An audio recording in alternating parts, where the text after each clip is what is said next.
اعوذ باللہ من الشیطان الرجیم بسم اللہ الرحمن الرحیم قال اللہ تبارک و تعالی فی القرآن المجید والفرقان الحمید یا ایہا الذین آمنوا اجتنبوا کثیرا من الظن ان بعض الظن اسم ولا تجسسوا قال النبی صلی اللہ تعالی علیہ وسلم ایاکم والظن او کما قال علیہ الصلاۃ والسلام۔ اللہ رب العزت نے مذہب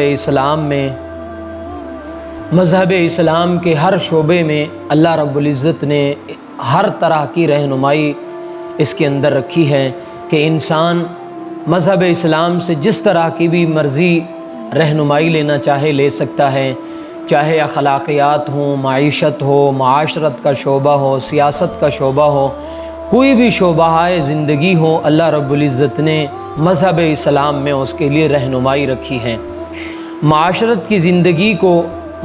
کی زندگی کو درست کرنے کے لیے اللہ رب العزت کی طرف سے مذہب اسلام میں ایک تاکیدی حکم آیا ہے کہ آپس میں ایک دوسرے کے ساتھ پیار محبت کے ساتھ رہو۔ جب ہم ایک دوسرے کے ساتھ پیار محبت کے ساتھ رہیں گے تو ہمارا معاشرہ تقویت کو پکڑے گا اور ہمارا معاشرہ درستگی کی طرف چلے گا۔ اب معاشرے کی زندگی کو خراب کرنے والی جو چیز ہیں وہ اللہ رب العزت نے سورۃ الحجرات میں بیان فرما دی ہے، اور وہ ہے بدگمانی۔ کہ اب ہم دیکھیں، اگر اس طرح بھی میں کہوں کہ ہر بیماری اور ہر برائی کی جڑ بدگمانی ہے تو یہ غلط نہیں ہوگا۔ وہ کس طرح کہ دیکھیں، ایک سیاستدان ہے تو وہ دوسرے سیاستدان کے بارے میں بدگمانی کرتا ہے جس کی وجہ سے لڑائی شروع ہوتی ہے۔ دکاندار ہے، وہ دوسرے دکاندار کے بارے میں بدگمانی کرتا ہے کہ جی یہ میرے بارے میں ایسا سوچتا ہے، تب لڑائی شروع ہوتی ہے۔ استاد شاگرد کے بارے میں بدگمانی کرتا ہے، تب لڑائی شروع ہوتی ہے۔ شاگرد استاد کے بارے میں بدگمانی کرتا ہے، لڑائی شروع ہوتی ہے۔ ساس بہو کے بارے میں بدگمانی کرتی ہیں، لڑائی شروع ہو جاتی ہے گھر میں۔ بہو ساس کے بارے میں بدگمانی کرتی ہے، لڑائی شروع ہو جاتی ہے۔ الغرض ہر برائی کی جڑ اگر کہیں بدگمانی کو تو یہ غلط نہیں ہوگا۔ ہر برائی یہیں سے شروع ہو رہی ہے، اور اس کے بارے میں اللہ رب العزت نے منع فرمایا، یا ایھا الذین آمنوا اجتنبوا کثیرا من الظن، اے ایمان والو بچو گمان سے۔ اب بدگمانی کیا ہے؟ بدگمانی یہ ہے کہ انسان بغیر دلیل کے کسی شخص کے بارے میں کوئی رائے قائم کر لے۔ بغیر میرے پاس کوئی دلیل نہیں ہے، میں ایک آدمی کے بارے میں اپنی رائے قائم کر لیتا ہوں، مجھے پتہ نہیں ہے کہ وہ اس طرح کا ہے یا نہیں ہے، لیکن میں نے سوچ لیا تو یہ گناہ ہے۔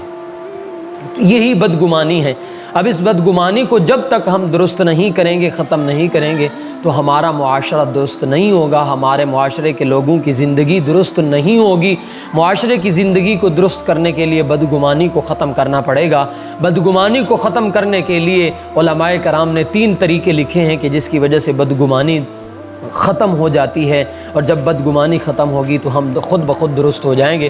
بدگمانی کو ختم کرنے کے لیے سب سے پہلا طریقہ یہ ہے کہ انسان آدمی کی برائی میں بھی اچھائی کو ڈھونڈے، انشاءاللہ بدگمانی ختم ہو جائے گی۔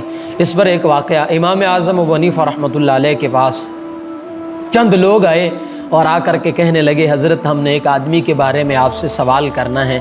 فرمایا جی پوچھئے۔ انہوں نے کہا ایک آدمی ہے، وہ کہتا ہے کہ میں اللہ کی رحمت سے دور بھاگتا ہوں، وہ کہتا ہے میں مردار کھاتا ہوں، وہ کہتا ہے میں فتنے سے محبت کرتا ہوں، اور وہ یہ کہتا ہے کہ یہودی بھی ٹھیک ہیں، عیسائی بھی ٹھیک ہیں۔ ایسے آدمی کے بارے میں آپ کیا کہتے ہیں؟ اگر کوئی ہمارے بازاروں میں جا کر کے اس طرح کا سوال کرے، ہم تو کہیں گے ایدے تو کافر ہونے لئی کوئی شک ہی نہیں ہے، اے تو کافر ہی ہو گیا۔ لیکن امام اعظم ابو حنیفہ رحمۃ اللہ علیہ سے جب پوچھا گیا تو فرمایا میری نظر میں یہ پکا مومن ہے۔ لوگ کہنے لگے حضرت آپ کیا کہہ رہے ہیں، یہ کیسے مومن ہو سکتا ہے؟ فرمایا دیکھو، اگر اس نے پہلی بات کی کہ میں اللہ کی رحمت سے بھاگتا ہوں، تو اللہ رب العزت نے آپ بتائیں کہ جب بارش ہوتی ہے تو آپ لوگ کیا کرتے ہیں؟ انہوں نے کہا جی ہم دوڑتے ہیں اپنے آپ کو بارش کے پانی سے بچانے کے لیے۔ فرمایا اللہ رب العزت نے قرآن مجید کے اندر فرمایا فانظروا الی آثار رحمت اللہ، اللہ رب العزت نے بارش کو اپنی رحمت فرمایا ہے۔ اب رحمت سے تو تم بھی بھاگ رہے ہو، تو ہو سکتا ہے اس نے اس رحمت سے مراد یہ بارش لی ہو۔ تو نے کہا حضرت بالکل یہ بھی ہو سکتا، لیکن ہم نے یہ نہیں سوچا۔ فرمایا وہ کہتا ہے میں فتنے سے محبت کرتا ہوں، فرمایا اچھا مجھے یہ بتاؤ کیا تم اپنی اولاد سے محبت کرتے ہو؟ فرمایا جی ہم اپنی اولاد سے محبت کرتے ہیں۔ فرمایا اللہ نے قرآن مجید کے اندر فرمایا انما اموالکم و اولادکم فتنہ، تمہارا مال اور تمہاری اولاد فتنہ ہے۔ اب فتنے سے تو تم بھی محبت کرتے ہو سکتا ہے اس نے فتنے سے مراد اولاد لی ہو۔ تو انہوں نے کہا حضرت بالکل ہم نے تو یہ سوچا ہی نہیں تھا۔ فرمایا اچھا وہ کہتا ہے میں مردار کھاتا ہوں۔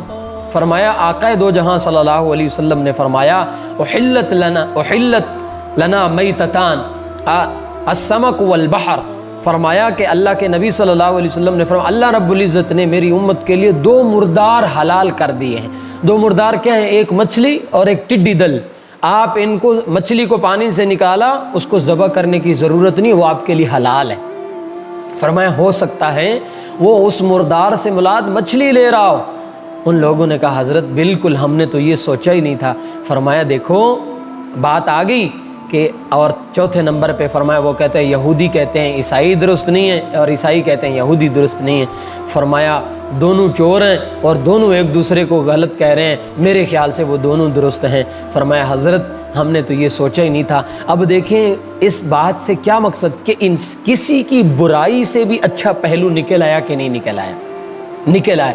اگر ہم کسی کی برائی کو دیکھیں تو ہم اس کے اندر عذر کو تلاش کریں، یار اس نے یہ برائی کی، پتہ نہیں اس کو کیا مجبوری تھی۔ اور جب اللہ ایمان کا نور دل میں اتارتے ہیں تو انسان لوگوں کے عیبوں پر نہیں اس کے عذر پر نظر ڈالتا ہے۔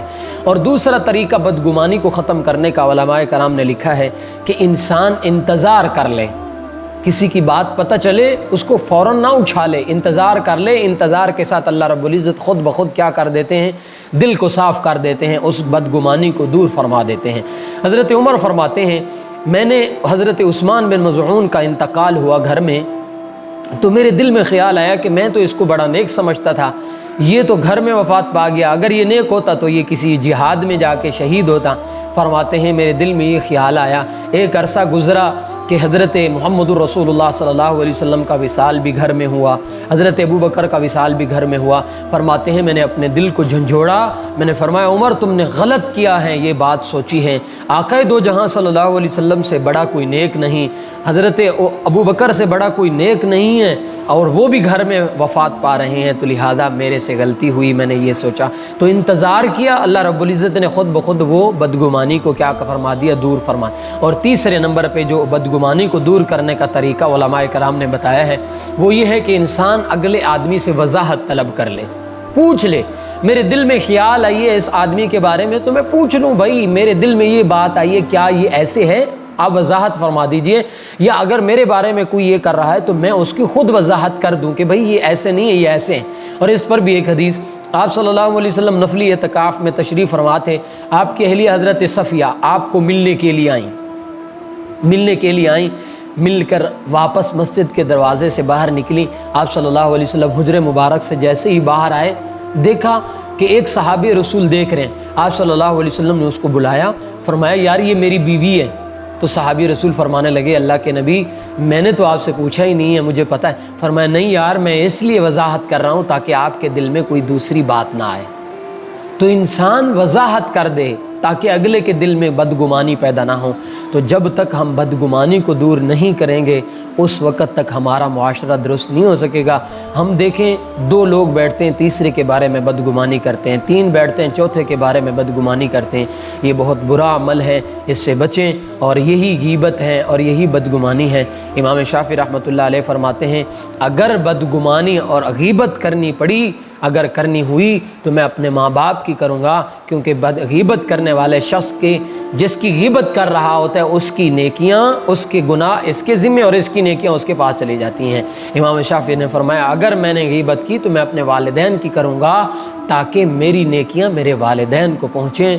اللہ تعالیٰ سے ایک دعا ہے کہ اللہ رب العزت اس موذی بیماری اور اس بڑے گناہ سے، بدگمانی کے بڑے گناہ سے میری آپ کی ہم سب کی حفاظت فرمائے۔ وما علینا الا البلاغ المبین۔